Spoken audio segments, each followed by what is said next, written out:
সালামু আলাইকুম। রকিবুল আলম রকিব পরিচালিত রিক্সাওয়ালার প্রেম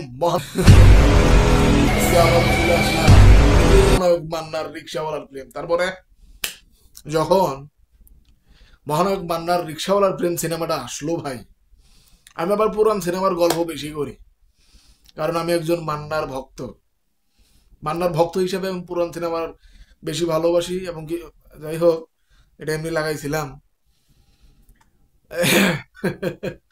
পুরান সিনেমাকে বেশি ভালোবাসি। কেন ভালোবাসি?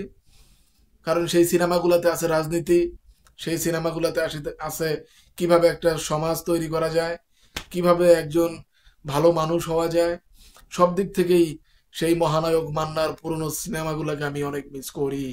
যাই হোক, কথা সেটা নয়, কথা হলো এটা যে অনেকেই আমার এই পুরানা সিনেমার গল্পের মধ্যে এসে বলেন, ভাই এই পুরানা গল্প আর চলে না, এই পুরানা গল্প আর হয় না ভাই, এগুলো বইলে আর লাভ নাই। লাভ নাই কে বলছে ভাই? যে চলে গেছে তাকে নিয়ে কথা বলা যাবে না এমন তো না। কারণ সে তার বীরত্ব দিয়া, তার আহ, দিয়া সিনেমা করে গেছে, এত বড় বড় সিনেমা করে গেছে, আপনি দেখেন। হুম, কত বড় বড় সিনেমা করে গেছে। তাকে নিয়ে কথা বলবো না? সে একজন মহানায়ক, এত বড় একজন সুপারস্টার নায়ক। চলে গেল বলেই কি মিশে গেছে, সব শেষ হয়ে গেছে? যায় নাই, এখনো আছে।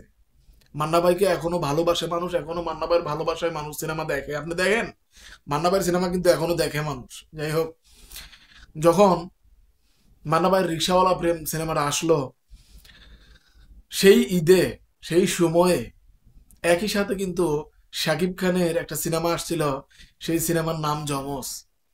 আপনারা হয়তো জানেন যে যমজ সিনেমা আর মান্না ভাইয়ের রিক্সাওয়ালার প্রেম সিনেমাটা একসাথে আসছিল।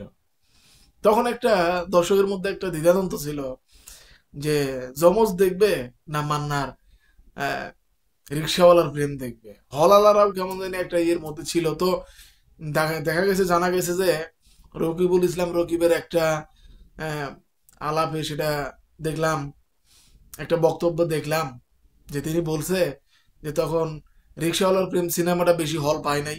সবচেয়ে বেশি হল পাইছিল যেগুলো বড় বড় হল আর কি, এগুলা যমজ সিনেমা পাইছিল শাকিব খানের। তিনি তখন ভয় পাইছিলেন যে আসলে মান্নার এই সিনেমাটা চলবে কিনা, বা তখন ভয় না ভাই, তখন নিতেছে না, হল যাইতেছে না। মান্না ভাইয়ের সময়টা তখন একটু খারাপ, শাকিব খানের সময়টা একটু ভালো। তো শাকিব খানের যমজ সিনেমাটা প্রায় হলই নিল, আর মান্না ভাইয়ের সিনেমাটা পড়ে থাকলো। তে এটা মনে করে সে বলছে যে আমি আমার জায়গা ছেড়ে পালাইছিলাম, চলে গেছিলাম যাতে আমাকে লজ্জা না দেয় কেউ। এটা একটা শরম না যে এত বড় একটা সিনেমা করছে, একটা সিনেমা যদি না চলে, তো সেই চলে গেছে। তো হঠাৎ করেই দেখা গেল যে মান্না ভাইয়ের রিক্সাওয়ালার প্রেম সিনেমা একদম 100 গতিতে চলতেছে। এই মোশাররফ করিমের বহেমিয়ান ঘোড়ার মতো 100 গতিতে চলতেছে, 500 গতিতে চলছে। যে ভয় ছিল সেই ভয়টা কেটে গেছে, দূর হয়ে গেছে। তখনই জানা গেছে যে মহানায়ক মান্নার সময় যত বড় মান্নায় আসুক না কেন, মান্নার উপর দিয়ে টক্কর দেওয়ার মতো কেউ ছিল না, কেউ না। আপনি মান্নার আগেরকার সেই সিনেমাগুলো একটা আবার খেয়াল করে দেখেন, যতগুলো সিনেমা করছে তার মধ্যে কোনটা খারাপ হয়েছে আপনি একটু দেখান যে মান্না ভাইয়ের এই সিনেমাটা ভালো হয় নাই। আমি যতগুলো সিনেমা দেখছি সবগুলো সিনেমায় মান্না ভাইয়ের কি বলবো, বলার মতন। আপনারা জানেন, যারা মান্না ভাইয়ের ভক্ত, যারা মান্না ভাইয়ের সিনেমা দেখেন, আমি জানি তারা ভালো করে জানেন যে মান্না ভাই আসলে কি।